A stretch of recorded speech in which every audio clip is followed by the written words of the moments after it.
What's up, kid folk? Welcome to Adapt and Respond with me, RJ Young. If you are new to the show, thank you for joining us here live. We do this every day, talking college football. If you're into that, go ahead and hit that subscribe button.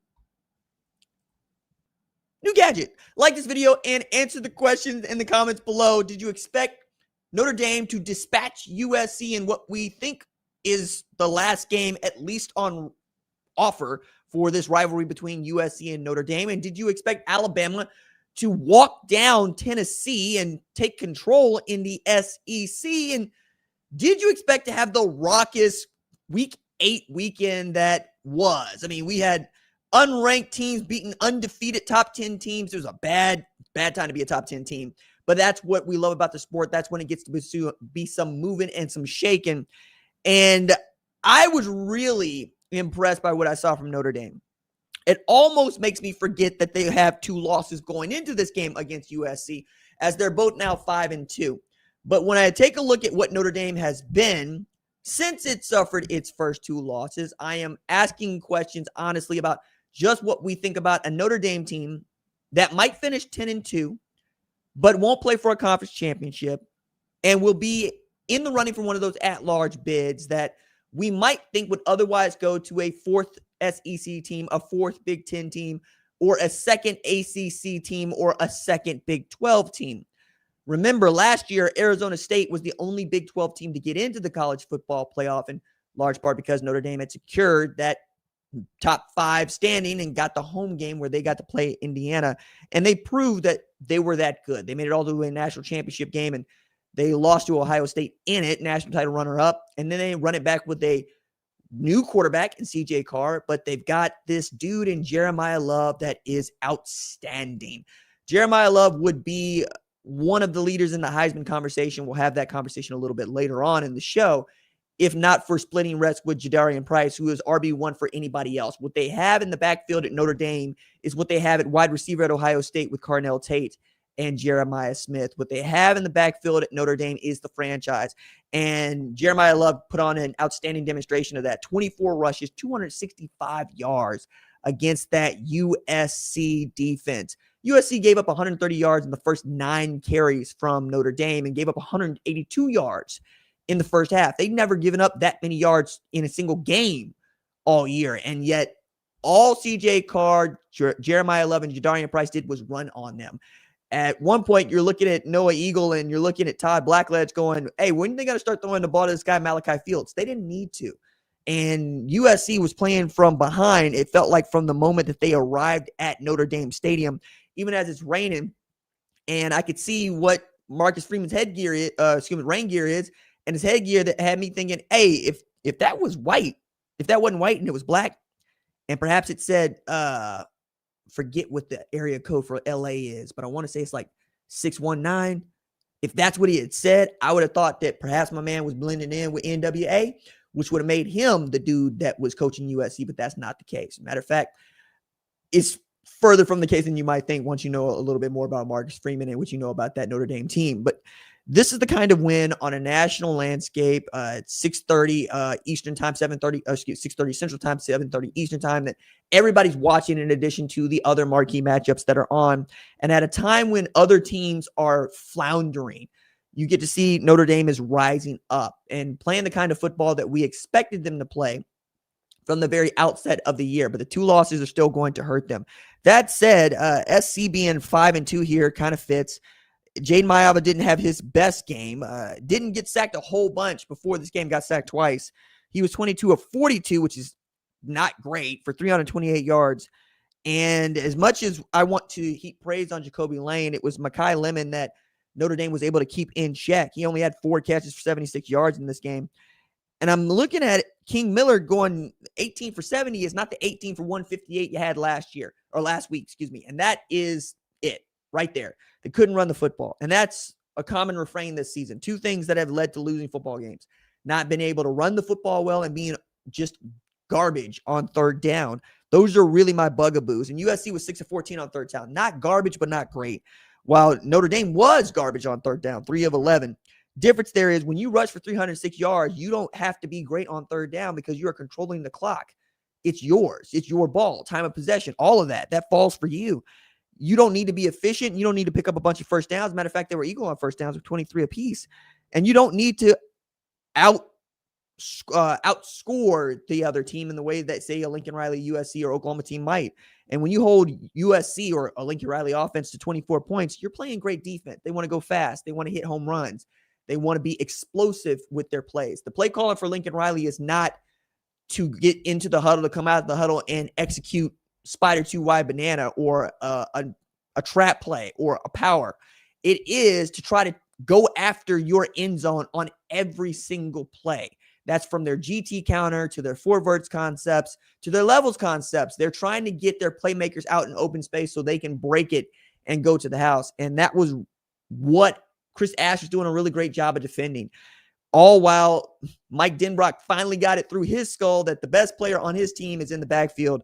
The best two players on his team are in the backfield, and they are Jadarian Price and Jeremiah Love. Jeremiah finishes with an outstanding day.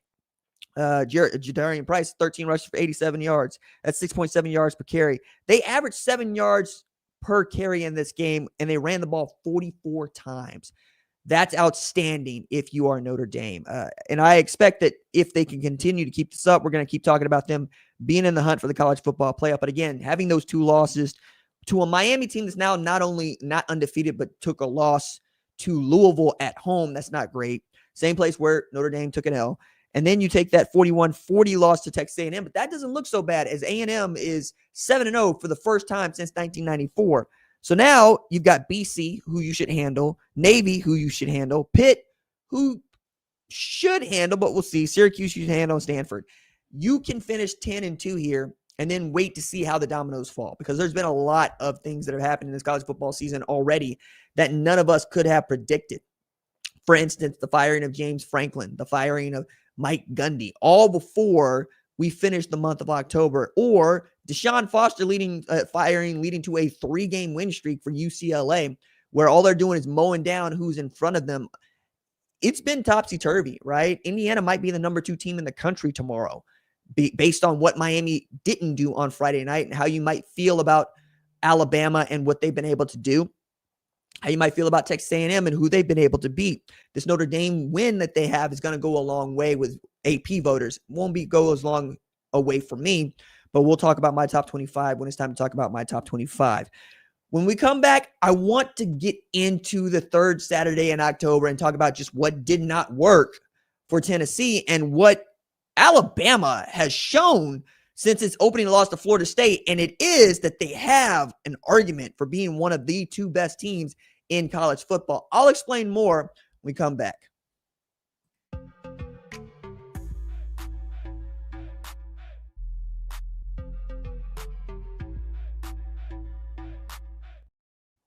I mentioned I was going to explain more when we come back, talking about Tennessee and Alabama. And if you are new to the channel, go ahead and hit that subscribe button, like this video, and answer this question in the comments below.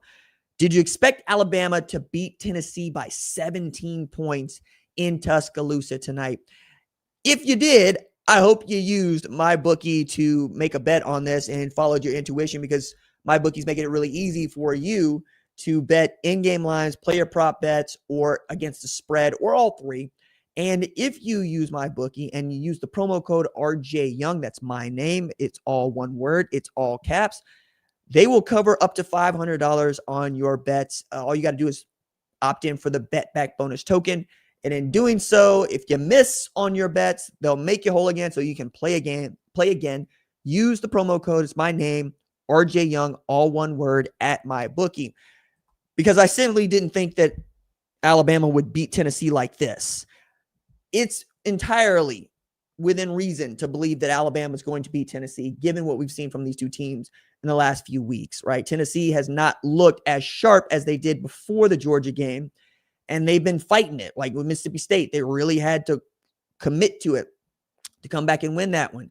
But it felt like maybe they had the measure of Georgia. And after what we saw Georgia do against Ole Miss, you might have talked yourself into Tennessee perhaps going into Tuscaloosa and doing the double, getting back-to-back wins against that program.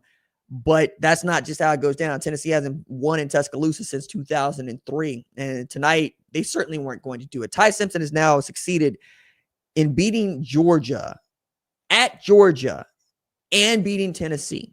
Those are two things that Jalen Milroe had not done.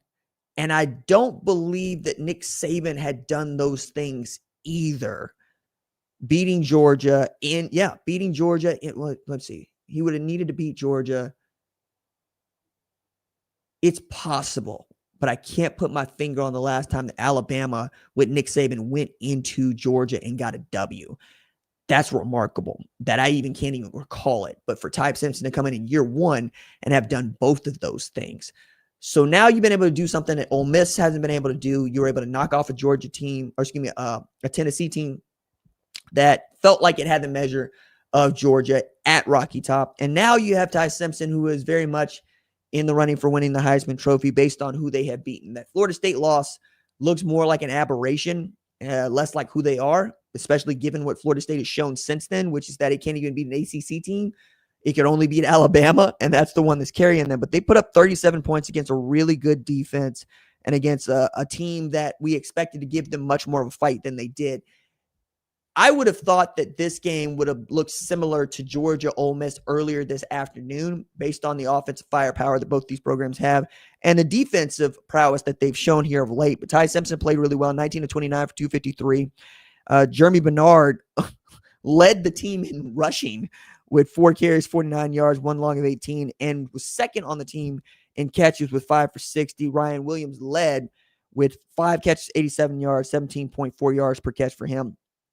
When those two guys are playing well in a deep wide receiver core, you feel really good about what Alabama is capable of. And tonight, it never looked like Tennessee was really in the ball game. We got a pick six near the end of the half that really put Tennessee up against the wall in a way that they didn't have to. Joey Aguilar's got that program right there at the end, looking like they're going to make this into a one-score game. And he throws a route that is seen from miles away, picked off, it's run all the way back. And that's before you go into halftime. And that really, really hurts. Then you throw in there, they had the first half safety. So you got your 8 points from your defense in Alabama. That's 8 of the 9 that they beat you by. Then you're talking about what Joey Aguilar was able to do or not do more specifically. 28 of 44, 268 with a pick and a TD, was sacked 4 times. In an offense that is built to just get the ball out as quickly as possible, it is saying quite a bit that Kane Womack could come up with a scheme that could not only make Joey Aguilar hold the ball, but could get home. That's really impressive to me. Deshaun Bishop had one really great run, 44 yards. He took it to the house and then played great, 14 rushes for 123 yards. But outside of that, it was tough sledding for a Tennessee team that needs to run the football to be effective offensively. When Tennessee can run the ball for about $185, they've been really impossible, almost impossible to defeat. They fell about 42 yards short of that number tonight at 143. And while Braylon Staley looked really well, really good, 10 catches, 92 yards, and a TD. Chris Brazil coming off 7 for 66. I never thought that Tennessee fell into a rhythm in this game. And as soon as it felt like they have something going, here's Alabama with another score. Now we're getting to a place in the SEC calendar where we're seeing separation. It is, at present, Alabama and A&M up there. And the only undefeated team left in the SEC is A&M. And a lot of that has to do with just how good that defense has been. And I think one of the things that is cool about this particular season, it's not just that A&M is finally coming through on its promise, it's that A&M and Alabama don't meet this year in the regular season. They don't have to play each other. If you're Alabama, you've got South Carolina, who you're going to beat, LSU, who you should beat, Oklahoma, we'll see, Eastern Illinois, okay, and then Auburn, who feels like making ball games with everybody they play, just not winning them. Like when this show started, Auburn and Missouri were tied at 17 with 2 minutes left to play in the game. So Auburn is not necessarily a gimme there. But as Alabama continues to stack wins this October, we're talking about reeling off not just 4 consecutive wins, but 4 consecutive wins against top 25 opponents. None ranked worse than 16. They beat number 5 Georgia at Georgia. They beat number 16 Vanderbilt, who just beat LSU as a top 10 team. Missouri's in a dogfight with Auburn, but they were the only loss for Missouri. And now Tennessee, who lost to Georgia and has now lost to Alabama, which any other year feels like the SEC championship game contenders right there. And if you are A&M, you're looking at this going, okay, the only other team that we feel like should give us a hard time that's left on our schedule has to be Texas. And Texas looked every bit like they wanted to lose this game to Kentucky tonight. As a matter of fact, they should have. If Mark Stoops kicks the field goal in overtime, at least you give yourself an opportunity to go into double overtime. But he went to go try to get 6, and they got stuffed at the line, gave Texas an out, even stopped Texas from moving the ball forward. I mean, it was 1st and 20, and then it was 4th and 2, and they kicked the field goal, and they win the game 16-13. But this was a letdown game for Texas that should have led to a 3rd loss for them this season.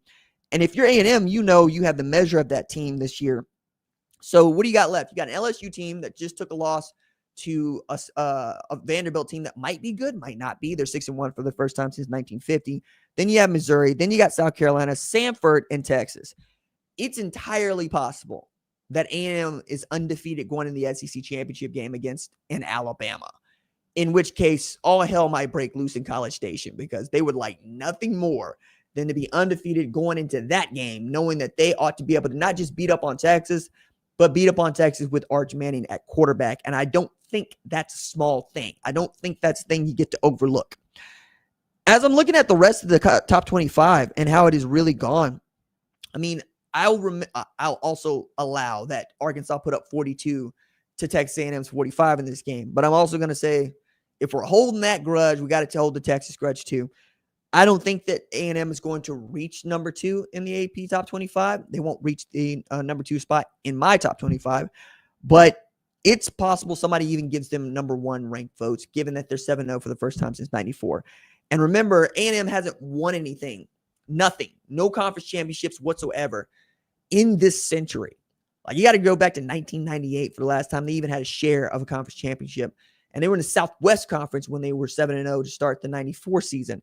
That conference doesn't even exist anymore. It has gone the way of the Pac-12. We don't actually need to even discuss what A&M was like at that point, or how the Southwest Conference was really one of the cool conferences in college football. Like Arkansas, Texas, Texas A&M were all in that conference. It was fun. Houston was in that conference. And the Big 8 was Nebraska, Oklahoma, Kansas. And then we got the Big 12 because, well, television had the great idea that all these teams should play each other. So we create the Big 12. But that's a history lesson for another day. But looking at just how the top 25 fared in this really raucous Week 8, I'm surprised at who we get to talk about being great here. So we're in a 3rd overtime now with Missouri and Auburn, 17-7 as we're doing this show. BYU leads Utah 24-21, but Utah's got the rock with 1:22 left to play. Stanford is beating Florida State. My God, 10-3. And that's not a top 25 game, but it's just one I want to keep an eye on. Cincinnati beat up on Oklahoma State, but that ain't nobody. And Cincinnati also lost to Nebraska. Nebraska also lost as a top 25 opponent on Friday night to Minnesota. Not that big a deal.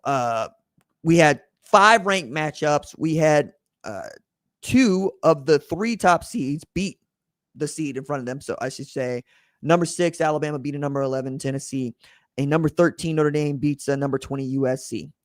That's as we expected, or at least as the rankings go. And then we get a tight game between Washington State and Virginia. Somehow Virginia is 6-1, biting its nails. This team reminds me a lot of Texas Christian in 2022. They're finding ways to win, but you don't feel really good about it. Only difference is Texas Christian was undefeated going into their conference championship game, and Virginia won't be if they make the ACC title game. And by the way, it could be Virginia versus Georgia Tech in the ACC title game. We'll just have to wait and see on that, but I don't think anybody had that on their bingo card going into this season.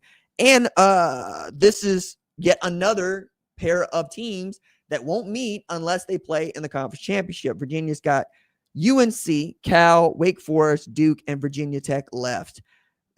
That's perfect if you're an ACC commissioner and you're trying to draw this up to get 2 teams in this thing.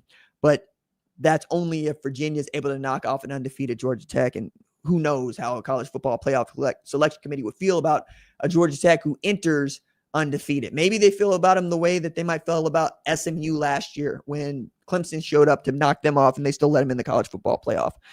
Memphis taking a loss to UAB the week after Trent Dilfer gets fired. Alex Mortensen, son of the late Chris Mortensen, as the interim head coach, gets the win and knocks off a previously undefeated Memphis. That's remarkable too. Indiana stomps out Michigan State 38-13. Fernando Mendoza is in this conversation for the Heisman, which I think is a great place to start this. So if we're picking Heisman finalists right now, week after the halfway point of the college football season, Julian Sayan's got to be at the top. He is the quarterback on the best team in the country. That's usually how these things go. Carnell Tate, Jeremiah Smith also could be included in this conversation. For football junkies, Caleb Downs needs some due. So does Arvell Reese, but it would be Julian Sayan as the representative. 394 passing yards today against Wisconsin, 4 TDs, completed 85.7% of his passes today. Fernando Mendoza, 332 yards passing, completed 85.7% of his passes today. Both of those teams are undefeated. Quarterbacks, generally speaking, get the lion's share of the vote when we're talking about the Heisman. And then we get to have ourselves a conversation.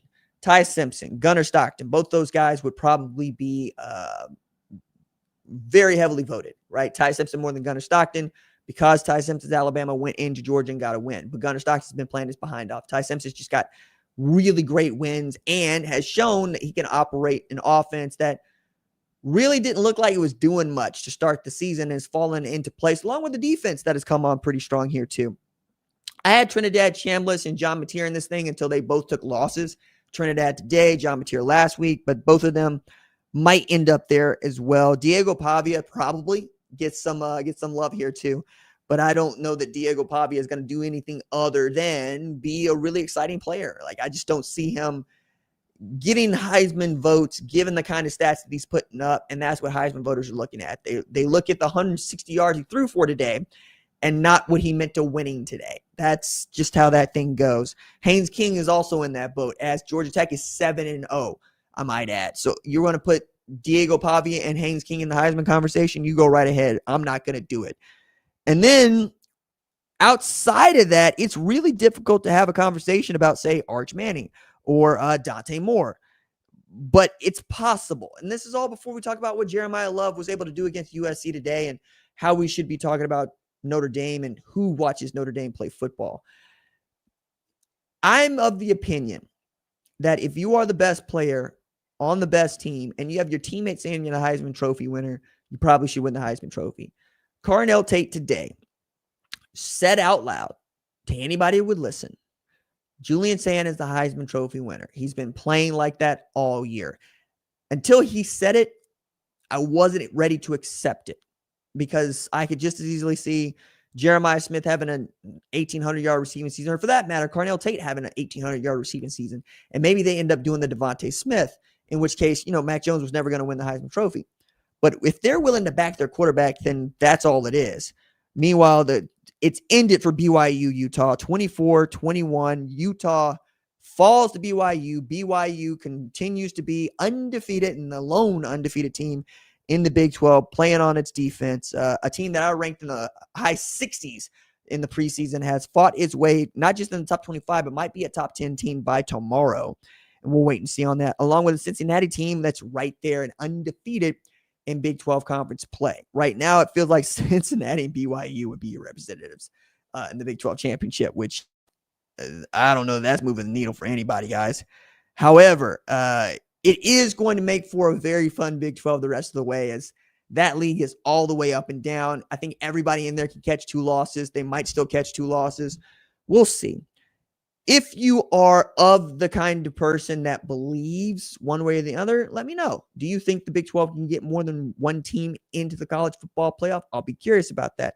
Are you the kind of person that believes the SEC and the Big 10 deserve 4 teams regardless of what happens the rest of the way? And just how important is it that Notre Dame make the college football playoff if it goes 10-2 with its losses being to Miami and A&M? I look forward to seeing your comments in the comment section below. We're going to take one more break. I want to take an early look at a couple of games that I got my eyes on going into week 9.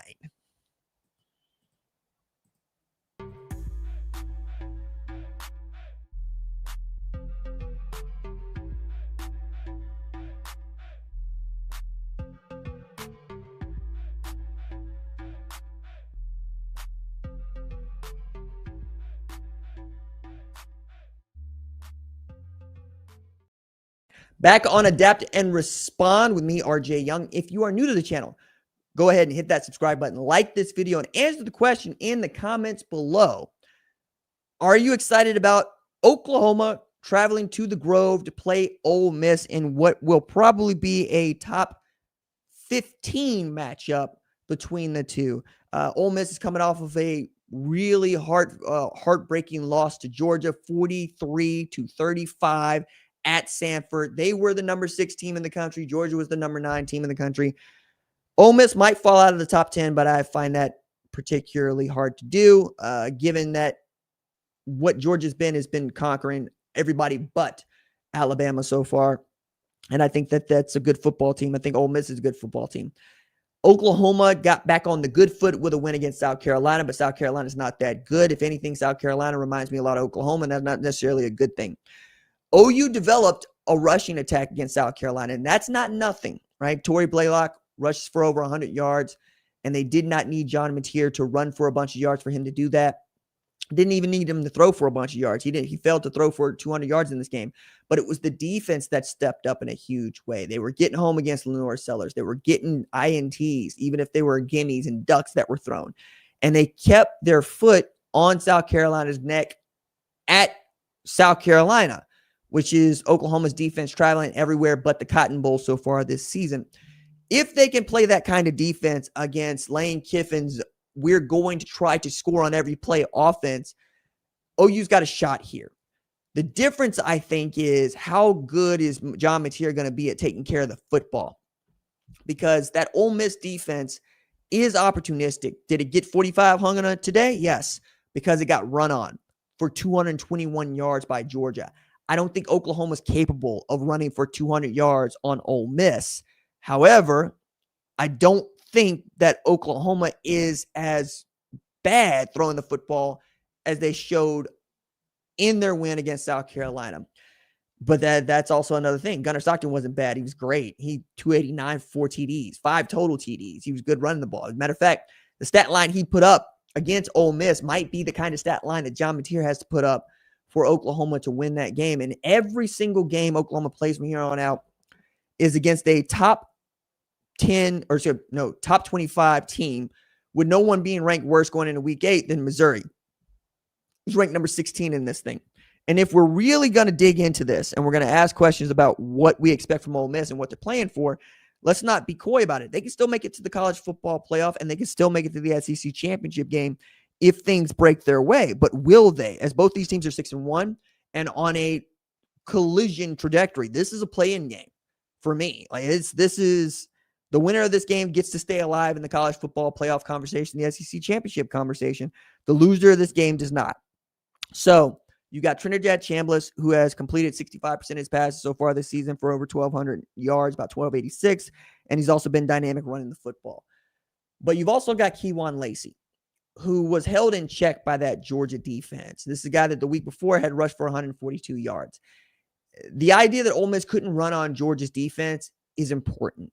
If they can't run on Oklahoma's defense, it might be this kind of game.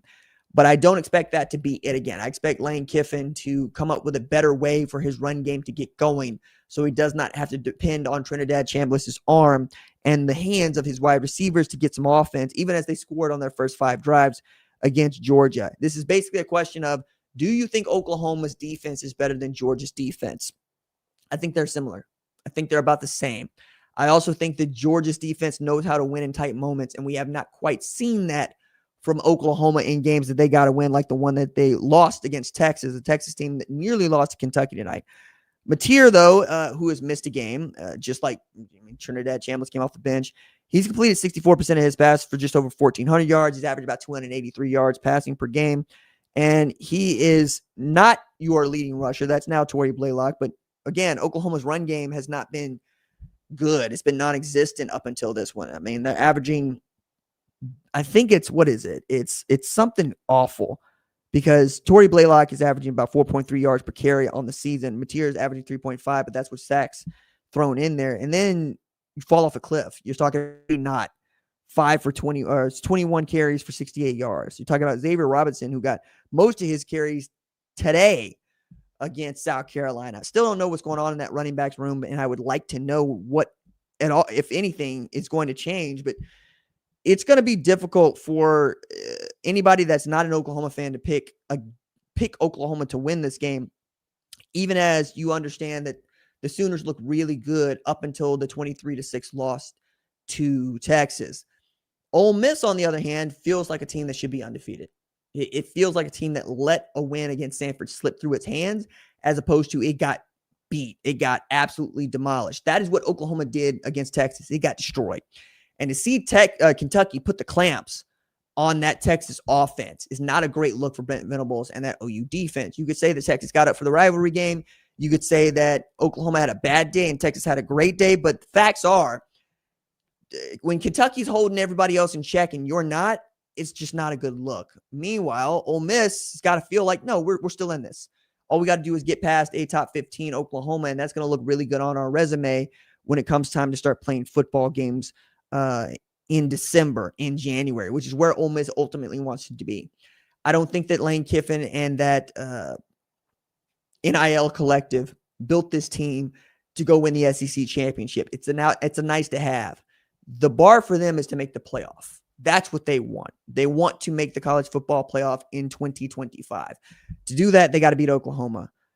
I don't see a loss to Oklahoma being... You can't lose to Oklahoma and make the college football playoff for Ole Miss. I don't see it that way. Same thing I think is true for Oklahoma. I think Oklahoma's got an easier road, easier being they've got more ranked opponents that they could beat. But because Ole Miss isn't as backloaded as OU is, this is important for them. They got to go get this. And this is at home. You know, this would be tremendous if OU could go on the road and get what might be a top 10 victory against Ole Miss, even now, at the Grove in Oxford. For Ole Miss, is what you should be doing in 2025. That's how I would feel if I was a Rebels fan. And I don't begrudge you if you do. I think that that's right as it should be and right where you are. The only other game that I really wanted to talk about going into this week 9 was Colorado-Utah.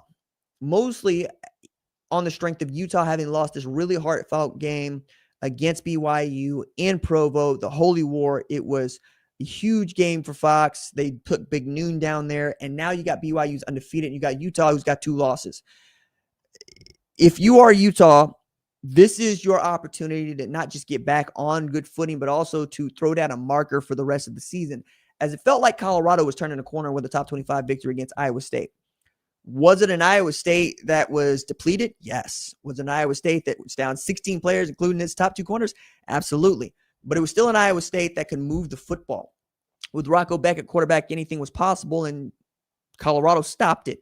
If Caden Salter can play the kind of football that Bear Bachmeier has been playing, there's no reason to believe that Colorado can't beat Utah. Now, that said, Utah is going to do something that is going to give Colorado's defense fits. They're going to run the football right at them. They're going to power run the hell out of that Colorado defense. And I'm just not sure that Robert Livingston's defense can put up with that.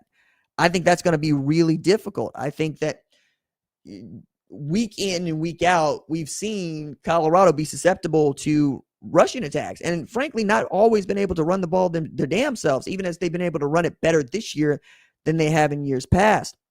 But as I'm looking at what Utah was able to do against BYU, Devin Dampier was good, 20 of 36 for 244 with 2 TDs and a pick. He was sacked 3 times, but they ran the ball well. They had 37 rushes for 226 yards. That's 6.1 yards per carry, and they still lost by 3 to BYU. If they play that way against Colorado, I don't see Colorado being able to fight back from that. I think that's going to be really difficult for them. I also got to get a full dose of Daniel Bray, which was really cool. 10 rushes for 121 yards. That dude can play. I thought that this was going to be a Wayshawn Parker game. It was not. 8 carries for 23 yards. And they were developing some wide receivers at Utah, which I did not expect to. I expected Utah's wide receiver core to look a lot like Michigan's at the start of the season. Bunch of no names that would have to catch passes from a guy that we expect to be competing for the Heisman. It's not been so. Devin Dampier's had a hard time staying healthy, and you can understand why. He takes a lot of hits. He runs football. As a matter of fact, the point guard playing quarterback is what we've had, right? Trinidad Chambliss, John Mateer, now Devin Dampier. And guys to take off and run with the football get hit. Guys that get hit, usually susceptible to injury, and they can miss games. That's also who Caden Salter is supposed to be. when Colorado's playing its best football, Caden Salter's playing a point guard. He is able to move around. He's able to roll out. He's able to see a clean pocket with the offensive line over here as he rolls to his left, looking for someone to hit on a levels concept or maybe deep down the field. The thing to watch for Colorado, if you expect them to be good and to win this game, is just what their wide receivers are able to do against Morgan Scalley's defense. I don't think that that's a small thing. I think that if you're going to say Colorado has some edge to exploit, you would say it's that wide receiver. But you're going to need guys like Sincere Brown, like Omarion Miller to step up, Joseph Williams to step up in a huge way. This has to be a Draylon Miller game. This has to be the kind of game where you look at those wide receivers and you see guys have 80, 90 receiving yards on 4 or 5 catches, and you got a couple with 9 or 10. It needs to look like it did last year with Shedeur Sanders, Travis Hunter, Jimmy Horn, Will Shepard, and LaJohntay Wester. It needs to look like you got a quartet of weapons out there that is stretching Utah from one end to the other. And I'm not sure that Caden Salter has the juice to dissect in that way, especially given what Morgan Scalley's been able to put on tape and to confuse other quarterbacks. Wasn't able to do so much that against Bear Bachmeier, but he didn't need to dig into his bag that much. I mean, it was really who's going to score last is how it felt going into that, and it's basically BYU there at the end. If you're Salter, though, and you know that you've been benched and you've been rattled by it, but you also know you got the job the rest of your way and you still want to make it to the NFL, this is a great game for you to win. It's a great game for you to put on tape, and it is an outstanding opportunity for you to be the 250-150 guy that I thought you could be all year. I sincerely believe that Caden Salter at his best could be a guy that goes for 3,000 yards passing and 1,000 yards rushing. But that guy's been all over the map. And the first Power 4 team they beat was also the first ranked team they beat in Iowa State. Until then, we're talking about beating up on Delaware and Wyoming, right? You play against teams that are in your weight class, and it didn't feel like they had much. And even the Iowa State win, as I mentioned, feels a little bit soft because they just weren't at full strength. And then Colorado need to rush the field because they beat a top 25 opponent. You've had a week off. You've had a week to heal. You saw what Utah was able to do. If you're smart, you watch this entire game, and I like to think that a lot of the Colorado players are smart, if not all of them, to take this game into account when they think about their preparation and think about what they've got in what is kind of a rivalry game, right? And should be one. But if you see the kind of performance that Devin Dampier was capable of, Daniel Bray was capable of, you should expect that from a Micah Welch, from a Dallin Hayden, and certainly from Salter. I think if it's up to me, I'm going to ask Pat Shurmur to make the playbook really small for Caden Salter. Find out what 5, 6, 7 plays you really love, and let's run those until we can't run them anymore. And those plays don't all need to be pass plays. They can be run plays. Keep it very simple. And in this week of preparation, prepare to execute. That's all. Just prepare to hit your marks. Do the fundamentals well. And I don't mean catch the football. I mean catch every snap. I mean take your drop. I mean when it's time to option flat step, do hi-hat, low-hat, all these things that are fundamental to playing great football. One of my favorite things to remind players is a lot of guys can play Madden and treat that thing like a fight simulator, but not enough guys can tell you how to take a center from snap, right? A snap from center, excuse me. How are you supposed to take this ball? How are the laces supposed to line up? What is your first read is not even what we're thinking about. We're thinking about where are our eyes after we take the snap? What do we do with our feet? How are we going from high to low? Are we going left to right? And many times it's really simple because if you're doing the pre-snap adjustments, you can probably get rid of one side of the field. Or you see too high. Cool. That's light blocks. We know we can run in that. If we're in a pass play, maybe drop out of that.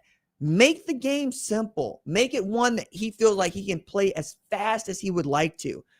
And if you do that, you give yourself an opportunity to go out there and be great. And I think this Colorado team is capable of that. All right, that's going to do it for this live episode of Adapt and Respond. If you like the show, let me know that you like the live shows in the comments below, and we'll see you on the flip side. Deuces.